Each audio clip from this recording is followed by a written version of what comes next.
தூத்துக்குடி மாவட்டம் திருச்செந்தூர் அருகே பட்ட பகலில் வீட்டில் தனியாக இருந்த இளம் பெண்ணிடம் குறி சொல்லி தம்பதியர் நூதன முறையில் தாலி செயினை திருடிய சம்பவம் அரங்கேறி உள்ளது.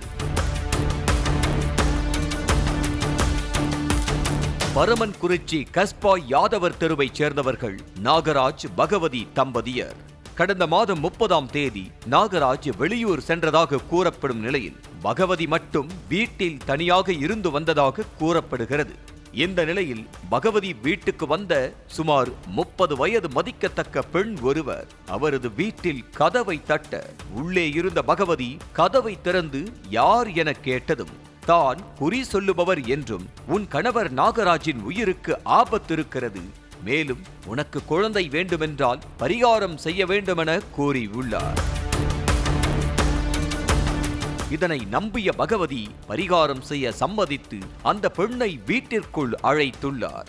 இதனை அடுத்து பகவதியிடம் ஒரு சொம்பில் தண்ணீரை கொண்டுவர சொன்ன குறிப்பார்க்கும் பெண் அதனுள் புளி மற்றும் கழுத்தில் கிடந்த 5.5 பவுன் தங்க தாலியை கழற்றி போடச் சொல்லி உள்ளார்.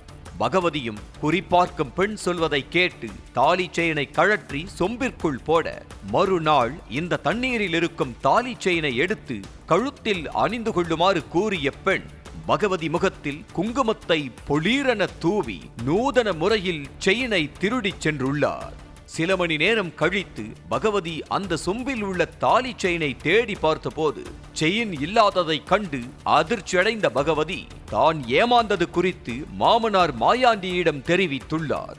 இதையடுத்து சம்பவம் தொடர்பாக வழக்கு பதிவு செய்த போலீசார் விசாரணையில் ஈடுபட்டு வந்த நிலையில் சூளை வாய்க்கால் பகுதியைச் சேர்ந்த விஜய் மற்றும் அவரது மனைவி விமலா ஆகியோரை சந்தேகத்தின் பேரில் விசாரணை செய்துள்ளனர். அப்போது பகவதி என்ற பெண்ணிடம் குறி சொல்வது போல ஏமாற்றி 5.5 பவுன் தங்க தாலி செயினை தம்பதியர் திருடிச் சென்றது தெரிய வந்தது. இதையடுத்து அவர்களிடமிருந்த தாலி செயினை பத்திரமாக மீட்ட போலீசார் இருவரையும் கைது செய்து சிறையில் அடைத்தனர். செய்திகளை உடனுக்குடனும் துல்லியமாகவும் தெரிந்து கொள்ள சப்ஸ்கிரைப் பண்ணுங்க.